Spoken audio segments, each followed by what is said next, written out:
जय हिंद, जय भारत।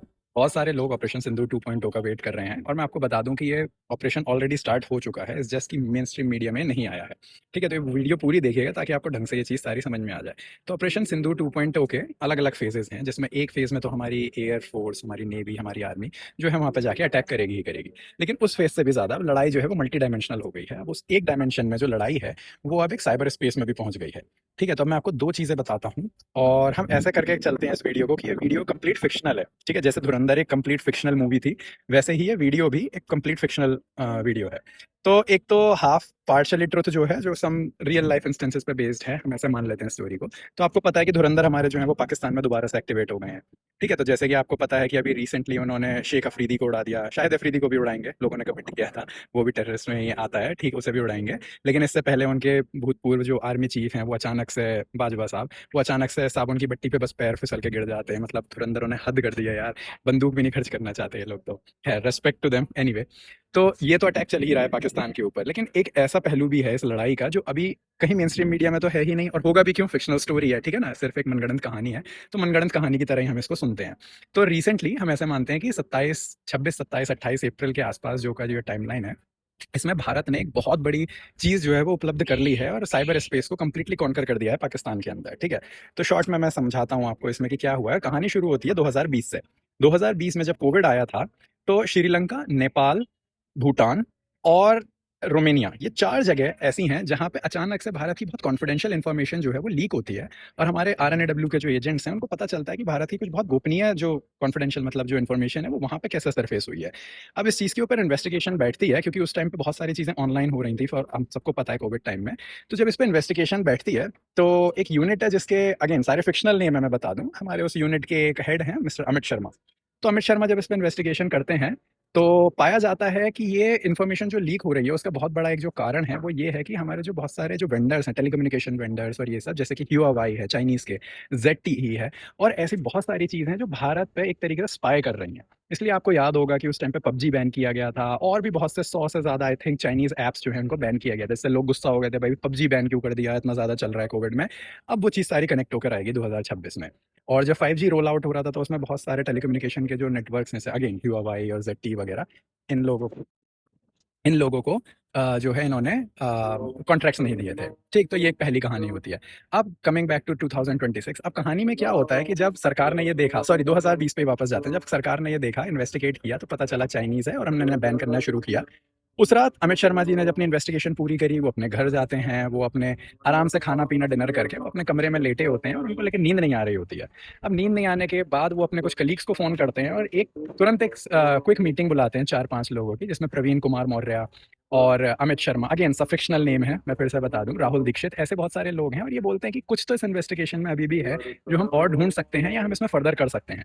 जब इस चीज़ को डिस्कस करा जाता है, तो एक प्लान तुरंत दिमाग में आता है अमित शर्मा के, वो प्लान बनता है और अगले दिन सबसे पहले पीएमओ के पास एक फाइल पहुंचती है, एक मैसेज पहुंचता है, जिसमें कहा जाता है कि सर हमें एक एडिशनल काम भी करना चाहिए, हमें ये सारे वेंडर्स को तो रोल आउट करना ही है चाइनीज़ को, लेकिन हमें इन पर रिवर्स इंजीनियर और करना चाहिए।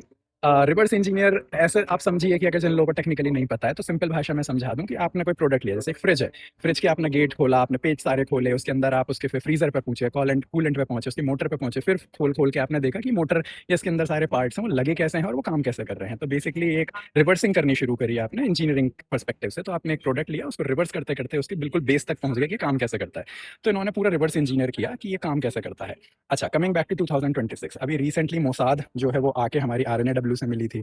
ठीक है, अब हम मान लेते हैं कुछ फिक्शनल नाम, मॉडिफाइड एलिफेंट, एक साइबर, ऐसा कहा जाता है कि एक साइबर सिक्योरिटी का ग्रुप है जो बेसिकली स्टेट स्पॉन्सर्ड एक्टर है, यानी कि भारतीय सरकार के बिहाफ पे काम करता है। कोई प्रूफ नहीं है, हम तो मानते भी नहीं है। मॉडिफाइड एलिफेंट है, उन्होंने कुछ बहुत बड़े बड़े काम किए, हम ऐसा मान लेते हैं। ठीक है साहब, तो आप लोगों को अगर पता हो, जो लोग थोड़ा टेक्नोलॉजी में जानते हैं, पेगासस नाम का एक सॉफ्टवेयर है, जिनको नहीं पता उनके लिए भी ईजी कर दूं। ये सॉफ्टवेयर बेसिकली ना आपको कभी कुछ क्लिक करना ना कुछ करना, ये इसराइल का बनाया हुआ एक ऐसा सॉफ्टवेयर है जिससे किसी भी फोन को, किसी भी टेक्नोलॉजी के अंदर आपको पता भी नहीं चलेगा, आपने ना कोई लिंक क्लिक किया, ना कोई ओटीपी आया, कुछ भी नहीं आया, और वो सॉफ्टवेयर आपके फ़ोन में आके इंस्टॉल हो गया और आपकी सारी चीज़, कन्वर्सेशन, मैसेज, सब कुछ, फ़ोटोज़, सब कुछ जो है वो सरकार या जिसने भी वो यूज़ किया है वो देख सकती है।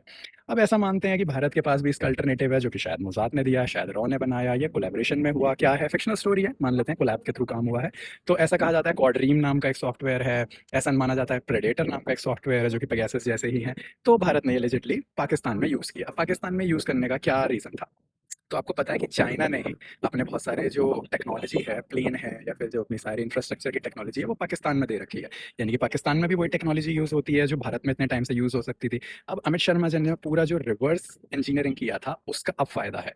तो भारत ने सारी सर्विलेंस करी पाकिस्तान के अंदर और फिगर आउट किया कि इनके आज भी जो क्रिटिकल इंफ्रास्ट्रक्चर है, यानी कि इनके जहाँ इलेक्ट्रिसिटी जनरेट होती है डैम्स वगैरह पे, जहाँ इनके कुछ न्यूक्लियर प्लांट होंगे, जहाँ इनकी पावर ग्रिड होगी और ऐसे बहुत सारे जो इंफ्रास्ट्रक्चर हैं बिजली के, गैस पाइपलाइंस के सबके, ये सारे में अभी भी चाइनीज़ टेक्नोलॉजी ही यूज़ हो रही है। देखो, बेपढ़े लिखे लोग तो ये हैं ही, बुद्धि तो कम है ही इनका, ठीक है? तो कहना क्या, अब हमारे पास इसको पता है कि इसको तोड़ कैसे सकते हैं। भारत ने एक ऑपरेशन लॉन्च किया, इस ऑपरेशन का नाम है ऑपरेशन ब्लैकआउट मान लेते हैं। हालाँकि ये ऑपरेशन ब्लैकआउट जो है, ये तो भारत की मॉक ड्रिल्स का नाम है, लेकिन फिलहाल के लिए हम ऑपरेशन ब्लैकआउट ही मान लेते हैं, जो लास्ट ढाई महीने से चल रहा है।